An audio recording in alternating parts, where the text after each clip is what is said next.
According to the Harvard Business Review, it takes the average company between 5 and 25 times more money to go out and find a new customer than it does to just keep the ones they already have. My name is David Laflin and welcome to the State of the Nation. As you're watching this video that typically has to do with kids ministry, you might ask the question, why in the world would I start with a statistic from the Harvard Business Review?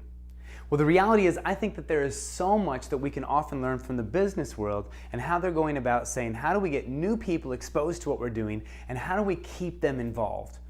Ultimately, in the church and in our ministries, that's what we want. We want more people to come to know Jesus, but to also stick. Over the past 15 years, my wife Tisha and I, and now with our 4 kids, we've had the chance to travel and partner with churches all over the United States and even around the world.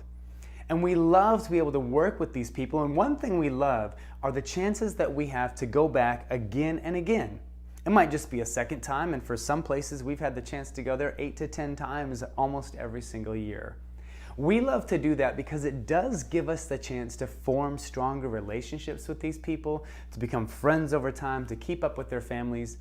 But it also helps us know that what we are bringing and sharing has value, that when people experience it, they say, this is worth doing again. This summer, we had the chance to work with 19 different churches for everything from multi-day camps, family events, and VBS type things, to just simply one-day things like a VBS family night or a special family event throughout the year, a special night of camp.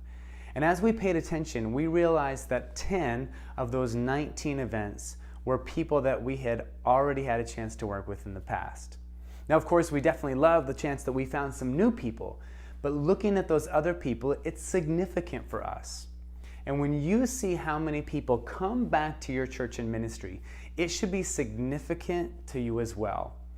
In our churches, we're often really good at measuring how many first-time guests did we have this week. But I want to ask the question, how well do you know the other statistics? How well do you know what percentage of those first-time guests turn into second-time guests, turn into third-time guests, and eventually become regular attenders who call your church home? You see, the fact is that we need to do an excellent job of getting new people in the doors of our church. But we also need to know, once they enter in the doors, are we meeting their needs? Do they feel welcome? Do they know where they need to go? Are they able to get connected, involved in a way that brings them back? I would highly recommend to you that if you have some new families that have recently attended your church, that you simply seek them out and say, hey, could you just help us know? What did we do well that made you come back here again? What were the things that you thought, you know what, this could be my church home? Now, of course, you're not going to reach everybody. Sometimes people just have a different preference. Sometimes there could be a difference in your doctrine.